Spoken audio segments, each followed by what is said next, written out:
In New Hanover County, the NAACP is working to get more voters to utilize early voting.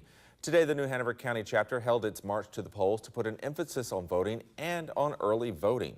They started at St. Stephen AME Church and walked to the early voting site at the Cape Fear Community College Science Building. Members say early voting is underutilized and needs more attention.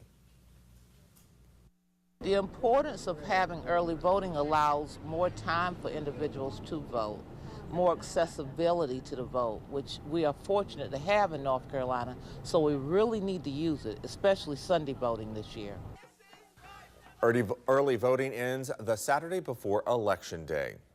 With more and more senior citizens moving to Brunswick County, local leaders and state officials are working to keep them protected from scammers. According to the State Department of Justice, elder fraud scams were the #1 scam reported last year.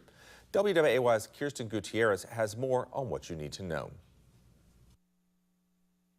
Call us. Check before you write one.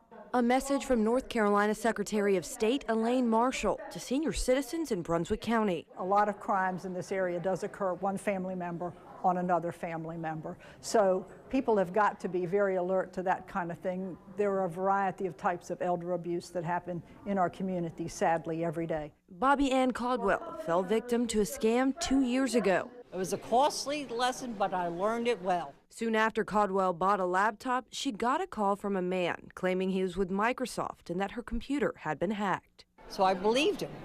So for the wonderful price of $199, I was guaranteed security for 3 years. A few months later, he called again, saying he was issuing Caldwell a refund because of a software issue. He told me he made a mistake. Instead of $199, he did $1,999. So I had to go and find a Western Union office open in the evening and send the money back to him so he wouldn't get fired. After she sent the scammer the money, he asked for it again. That's when she realized she lost nearly $2,000. Her advice for others? Hang up. Don't even bother being polite and say no thank you. Just hang up. Caldwell was among the dozens who attended the workshop, Modern Times, More Modern Crimes, an event focused on the growing threat of elder abuse. Medicare does not call.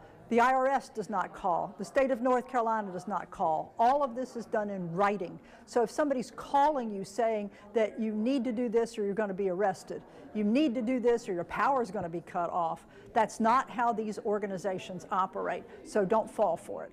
In Brunswick County, Kirsten Gutierrez, WWAY News.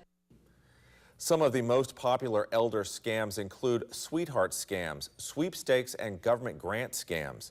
Marshall says if someone comes to your home without you contacting them first, or if an investment sounds just too good to be true, then it is likely a scam.